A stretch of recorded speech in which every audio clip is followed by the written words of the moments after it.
Hello, my name is Bruce Sawalski. I'm a Canadian outdoor educator, author of Canadian Wilderness Survival, and chief instructor of the Boreal Wilderness Institute. And today I want to talk about something that I think is very important, and that's this. It's a safety match. I already had a YouTube article out on the actual Strike Anywhere match, which, as I again mentioned, was a huge product of the Industrial Revolution and had 100 years of development. Well, it took another 100 years to get this match out. So the French invented the first match that we're talking about, the Strike Anywhere match in 1821.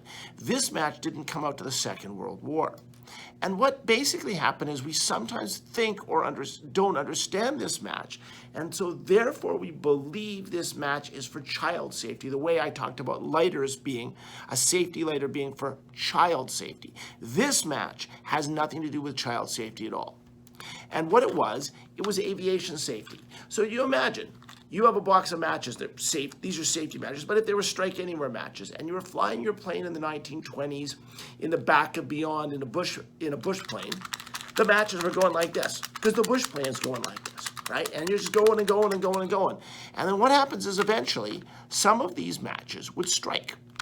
If their Strike Anywhere 2 would reach, boom, the survival gear would light on fire, and then what happened? Well, strangely enough, the co-pilot had to go to the back of the plane and throw out the burning survival gear, and that was lowering morale. So someone said, hey, can we develop a safety match? And by the Second World War, they had this. Now, take a look. It only has one color. So if you remember the stuff that I talked about with Strike Anywhere matches, the tip of the match is sesquisulfate of phosphorus. Well, there's no sesquisulfate of phosphorus on this. That's only burning agent, right? The second color. So if there's only burning agent, where is the sesquisulfate of phosphorus? And don't tell me they made it disappear, because that'd be magic. And there's no magic around, not even industrial magic. So here is where it is. It's impregnated on the side of the box, meaning that for this match to work, these two component parts have to go together. So when someone takes these matches and put them in their match container and goes to the woods, numerous times I've made the easy comment that, how do I light the match?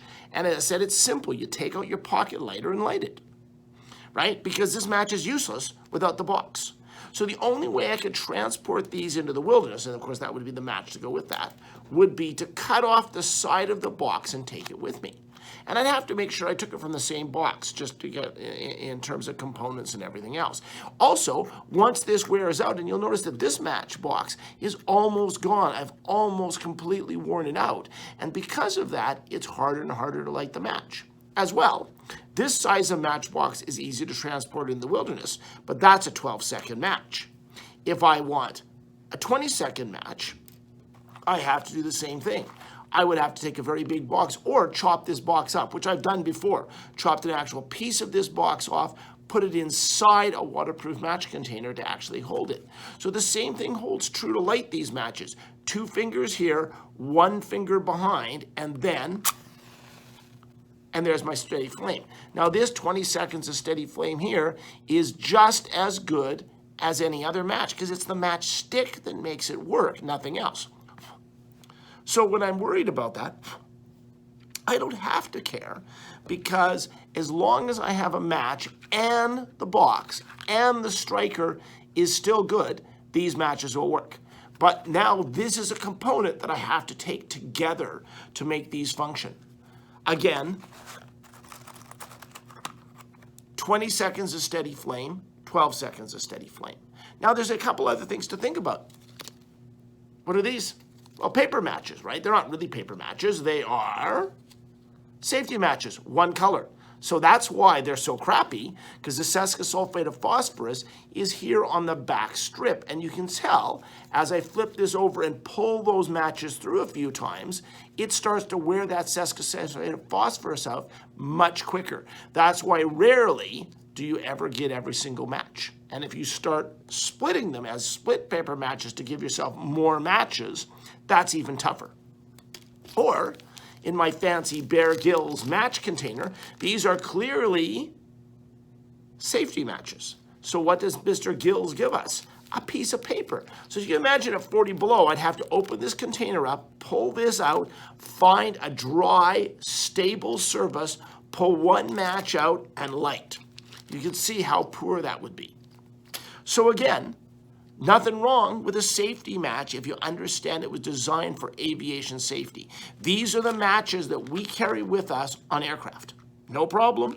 That's the rules. But outside of the aviation world, I would rather take a good container, pack my matches correctly, and I'll be much better off.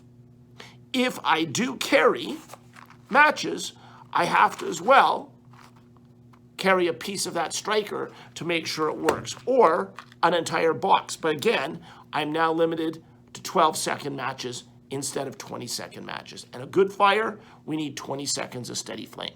Well, thank you very much. I hope you learned something about safety matches. I hope you use them when you need them in the aviation world, and then you don't bother taking them when we can take good strike anywhere matches into the wilderness in a waterproof container.